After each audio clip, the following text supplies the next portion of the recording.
আসসালামু আলাইকুম প্রিয় দর্শক, স্বাগত জানাচ্ছি বিডি চ্যানেল ফর রাতের সংবাদে। পুরো সংবাদ জুড়ে আপনাদের সাথে আছি আমি মাহফুজা পলক। শুরুতেই জানিয়ে দিচ্ছি আলমগীর হোসেন সিটি সংবাদ শিরোনাম।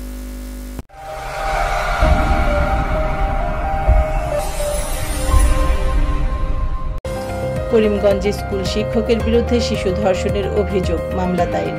পাকুন্দিয়ায় বজ্রপাতে নিহত 1, আহত 2। যুক্তরাষ্ট্রকে সহায়তাকারী দেশগুলোকে যে সতর্ক বার্তা দিল চীন। কোপা দেল রে ফাইনালের রেফারি চূড়ান্ত। শুনছিলেন আলমগীর হোসেন সিটি সংবাদ শিরোনাম। এবার ম্যাপল ইন্টারন্যাশনাল স্কুল স্থানীয় সংবাদ।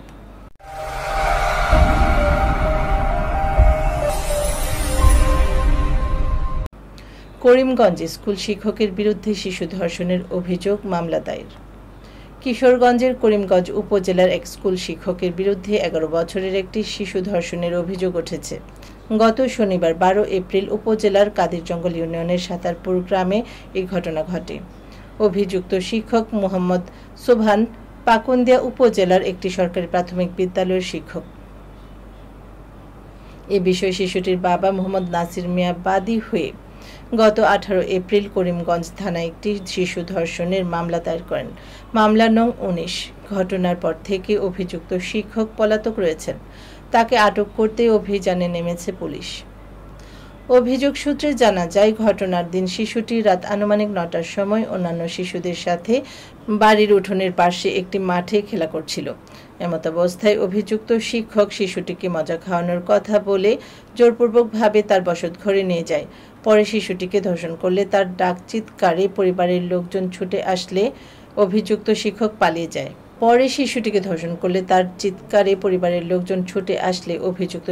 পালিয়ে যায়। এই বিষয়ে শিশুটির বাবা নাসির মিয়া বলেন, আমি বুধবার দিন ঢাকা গেছি। যাওয়ার পর আমার জন্ডিস হয়েছে। আমি আর কোনো খাইতে কামে লাগতে পারি নাই। শুক্রবার দিন আমি বাসায় সারাদিন। তো শুক্রবার দিন বাসায়, শনিবার দিন রাত্রে আমার মেয়ে, বড় মেয়ে 9টার দিকে আমার ফোন দিচ্ছে। দেখো আব্বা কান্দছ, কি হয়েছে, কান্দস কে লাগে তোরা? আব্বা মাইশাকে সুবানে লয়ে গেছে। এই তুই কষ্ট, মাইশা তোমার ছোট মেয়ে, মাইশাকে সুবানে নিব কেমনি? আব্বা মাইশারে সুবানে লয়ে গেছে। আমি আর সুবানের কোনো ফ্যামিলি বাড়িতে নাই, ওই না ঘরের ভিতরে ঢুকাইছে। দোকানের ঘরে এই যে আমার এই বাচ্চা নাজমুল এসে বলছে, আপু এ মাইশারে লয়ে গেছে গা। তখন আমরা দৌড়াদৌড়ি হয়ে গেছি। যাই ওদের নিজের লোক আছে না, মানে মাস্টারের ভাইবু, ওনার কাছে আমার মেয়ে বলছে যায় যে নানু মাইশারে তো ধরে লয়ে গেছে গা। তখন ওর নানু বলছে, অনির ভাই বই বলছে যে নেও গা, তোর নানিরা কগা, মানে মেয়ের নানিরা বলতে হয় আমার দ্বারা চোট গেলে রাষ্ট্র করে দিগা। তখন আমার মেয়ে আয়া ওর নানির কাছে গেছে, মানে ওর আপন নানির কাছে, যে নানু মাইশারে তো লয়ে গেছে গা। তখন ওর নানু যায় মনে হয় যে পিছনে তো জংলা, মানুষের কোনো সারা শব্দ নাই, মানে আমি যেটা শুনছি আর কি, পিছনে কোনো সারা শব্দ নাই। পরে ওর নানু যায় জংলার মাঝে কুদতেছে, উন্দে উন্দে কুদা না, মানুষের তো কোনো রাস্তা নাই। ওর পিছনে একটা দরজা আছে, এই দরজার মাঝে আপনার ওর নানু মেলাইছে, আরেকটা দরজা সামনে বললে। তখন ওই দরজাটা আমাদের টুকা দিচ্ছে, কোনো সাহস নেই। লাত্তি মারছে, লাত্তি মারতে দেখে ওই লোকটা সুবান মাস্টার আর আমার মেয়ে। আমি এতটুকু শোনার পরে আমি তো রাত্রেবেলা আসতে পারছি না ঢাকাতে, আইসি আমি সকালবেলা আইসি আমার মামা শ্বশুর বাড়িতে। আমার মেয়ের শাশুড়ি ওয়াইফ আরো লোকজন ছিল, ওদের লয়ে আমি টানাই গেছি।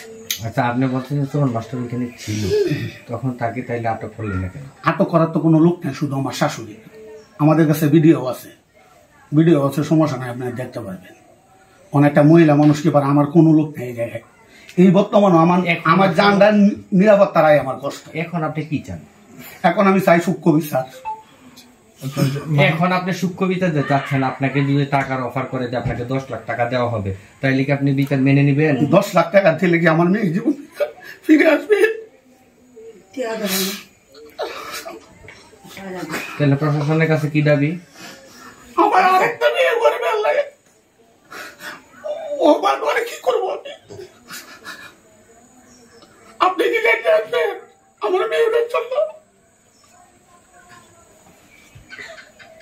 এ ব্যাপারে অভিযুক্ত শিক্ষকের ভাই সাইদুর রহমান বলেন, আমার ভাইকে চক্রান্ত করে ফাঁসানো হয়েছে। সুষ্ঠু তদন্তে যদি আমার ভাই দোষী হয়ে থাকেন তাহলে আমিও তার শাস্তি চাই। এদিকে নেকারজনক ঘটনা ধামাচাপা দিতে এক শ্রেণীর সাংবাদিক সহ এলাকার নেতৃস্থানীয় একটি মহল উঠে পড়ে লেগেছে। যারা ম্যানেজ হননি এমন সাংবাদিকদের এ বিষয়ে নিউজ না করতে হুমকি দিচ্ছেন এমন অভিযোগ পাওয়া গেছে। এই ঘটনা ধামাচাপা দিতে অভিযুক্ত শিক্ষকের পক্ষে 10 লাখ টাকা বিতরণ করা হয়েছে বলে বিশ্বস্ত সূত্রে জানা গেছে। এছাড়া রবিবার 20 এপ্রিল অভিযুক্ত শিক্ষকের পক্ষের লোকজন ধর্ষিতা শিশুর বাবা নাসির উদ্দিনের বিরুদ্ধে করিমগঞ্জ থানায় চুরির অভিযোগ দিয়েছেন। এ বিষয়ে করিমগঞ্জ থানার ওসি জানান, অভিযুক্ত আসামিকে গ্রেফতারে পুলিশ সচেষ্ট রয়েছে। পাকুন্দিয়ায় বজ্রপাতে নিহত 1, আহত 2। কিশোরগঞ্জের পাকুন্দিয়া উপজেলা জাঙ্গালিয়া ইউনিয়নের চরকাওনা মহিষাকান্দা এলাকায় বজ্রপাতে আবু তাহের মিয়া নামে এক কৃষক নিহত হয়েছেন। আজ সকাল 7টার দিকে বৃষ্টি শুরু হলে সেচের মেশিন ঘরে অবস্থান করার সময় হঠাৎ বজ্রপাতে ঘটনাস্থলে তিনি নিহত হন। এই সময় আরও 2 জন আহত হন। আহতদের স্থানীয়রা উদ্ধার করে হাসপাতালে পাঠায়। তাহের মিয়া জাঙ্গালিয়া ইউনিয়ন বিএনপি সদস্য ও 8 নং ওয়ার্ড বিএনপি সাধারণ সম্পাদক পদপ্রার্থী ছিলেন। এবার জীবনদীপ হেলথ সেন্টার আন্তর্জাতিক খবর।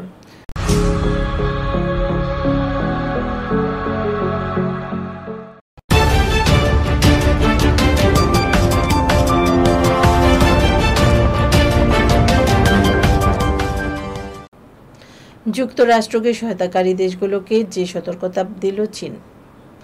যুক্তরাষ্ট্রকে সহায়তাকারী দেশগুলোকে যে সতর্কতা দিল চীন।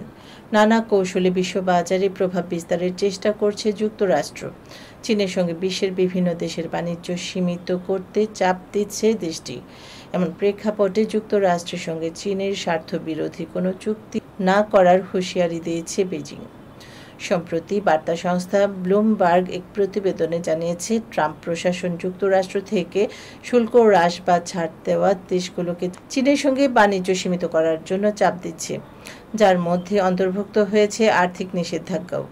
এর প্রেক্ষিতে বিভিন্ন দেশের প্রতি পাল্টা কঠোর হুঁশিয়ারি উচ্চারণ করেছে চীন সরকার। এবার ঘরোয়া ডিজিটাল প্রিন্টার্স খেলার খবর।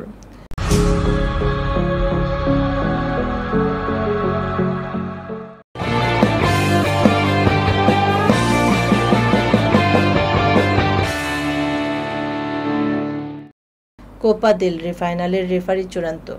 এবারের কোপা দেল রের ফাইনালে মুখোমুখি হচ্ছে রিয়াল মাদ্রিদ ও বার্সেলোনা। ফলে ফুটবল প্রেমিকরাও আরও একটি এল ক্লাসিকোর অপেক্ষায় রয়েছে। আগামী শনিবার 26 এপ্রিল কোপা দেল রের ফাইনালে মুখোমুখি হবে এই 2 দল। এদিকে কোপা দেল রের ফাইনাল পরিচালনা করবেন Spanish referee Ricardo de Burgos Bengoetxea. Spanish football আজ এক বিবৃতিতে ফাইনালের রেফারির নাম প্রকাশ করে। দর্শক, এই ছিল বিডি চ্যানেল 4 রাতের সংবাদ। সকলকে পরবর্তী সংবাদ দেখার আমন্ত্রণ জানিয়ে এখানে বিদায় নিচ্ছি। আপনারা ভালো থাকুন, সুস্থ থাকুন। নিত্য নতুন খবর পেতে বিডি চ্যানেল 4 এর ফেসবুক পেজ ও ইউটিউব চ্যানেলের সঙ্গে থাকুন। শুভরাত্রি। আল্লাহ হাফেজ।